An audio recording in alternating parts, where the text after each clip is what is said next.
Bienvenue dans OK Podcast, l'émission qui refuse la langue de bois et qui ose dire tout haut ce que beaucoup pensent tout bas.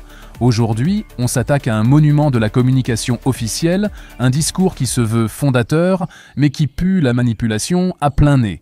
Accrochez-vous bien à vos certitudes, car on va les dynamiter.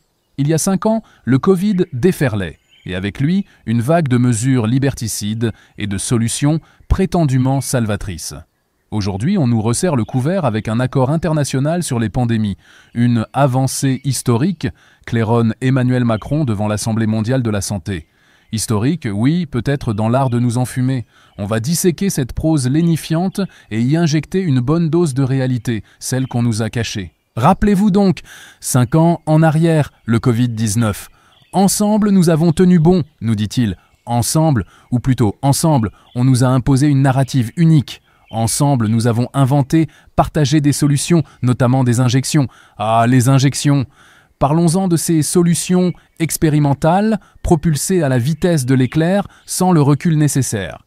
Ces injections dont on découvre aujourd'hui l'inefficacité flagrante pour beaucoup et, pire encore, le nombre effarant d'effets secondaires, parfois dramatiques, que des milliers de gens subissent en silence, ou presque, des effets que les autorités et les médias aux ordres ont tenté de balayer sous le tapis avec une arrogance sidérante. Et c'est sur cette base qu'on nous parle de nouvelles règles sur la propriété intellectuelle, pour accélérer encore plus la mise sur le marché de produits potentiellement dangereux, le multilatéralisme, cette méthode la plus efficace pour protéger nos populations. Laissez-moi rire, protéger leurs profits, oui. Et voilà qu'arrive ce fameux accord international sur les pandémies, négocié en catimini pendant 3 ans, une victoire pour l'avenir.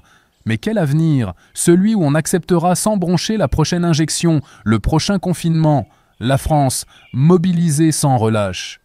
On n'en doute pas une seconde, surtout quand il s'agit de défendre les intérêts de Big Pharma, pour une vision plus efficace, plus équitable.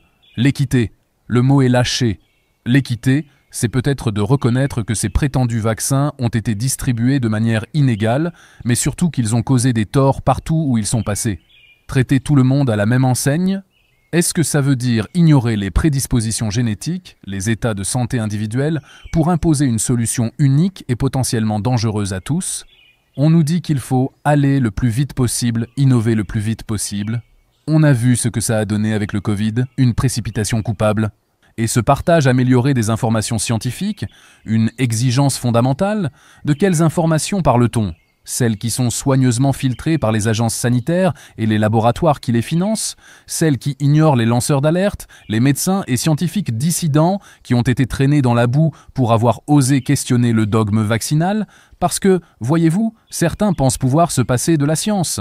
Entendez, ceux qui ne gobent pas la version officielle. Ceux qui ont vu les conflits d'intérêts gros comme des maisons, ceux qui ont constaté que la science officielle a été dévoyée pour servir un agenda politique et financier. Heureusement que l'OMS est là, ce phare dans la nuit, cette organisation dont on connaît les liens troubles avec certaines fondations et industries. L'Europe prête à accueillir les chercheurs? Oui, ceux qui marchent au pas, sans doute. La question n'est pas si, mais quand arrivera la prochaine pandémie? Vous l'entendez, la petite musique de la peur? On agite le chiffon rouge pour nous faire accepter l'inacceptable et pour nous vendre leur approche une seule santé. Tout est lié, la santé humaine, animale, l'environnement. Quelle révélation! Mais est-ce que cette approche va s'attaquer aux vraies causes, comme l'agriculture industrielle intensive, la déforestation massive, la pollution chimique généralisée, ou est-ce un nouveau prétexte pour étendre le contrôle et la surveillance? On va faire un beau sommet à Lyon. Encore Lyon!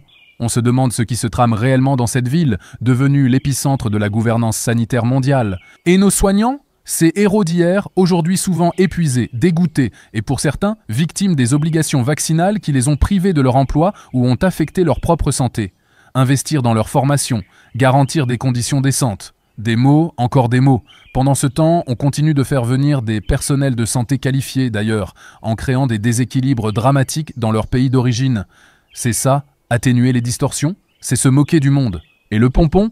Renforcer la production mondiale des produits nécessaires, sur tous les continents. Le hub en Afrique du Sud, l'accélérateur de vaccins, c'est formidable. Mais pour produire quoi? Les mêmes types de produits qui ont montré leurs limites et leurs dangers?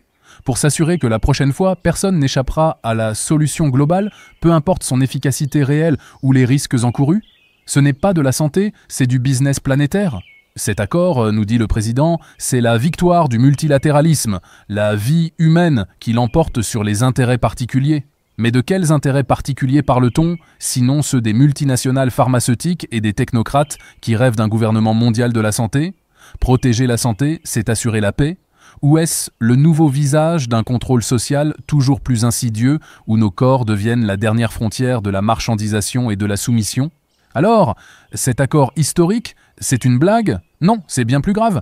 C'est la tentative de légitimer et de pérenniser un système qui nous a déjà prouvé sa toxicité pendant la crise Covid. Un système basé sur la peur, le mensonge par omission et le mépris de l'individu au nom d'un prétendu bien collectif défini par une élite autoproclamée. La prochaine pandémie est en préparation, nous dit-on. Mais qui la prépare vraiment? Et dans quel but? Il est plus que temps de se réveiller, de questionner, de refuser ce futur qu'il nous dessine. Votre santé, votre liberté, n'attendez pas qu'il vous les confisque au nom de la science ou de la sécurité. Voilà, c'est tout pour OK Podcast aujourd'hui. Si vous en avez marre qu'on vous prenne pour des imbéciles et que vous cherchez une information qui gratte là où ça fait mal, alors abonnez-vous sans tarder et activez cette cloche. Ne ratez pas nos prochaines plongées dans les eaux troubles de l'actualité. On se retrouve très vite. D'ici là, restez vigilants et ne laissez personne penser à votre place.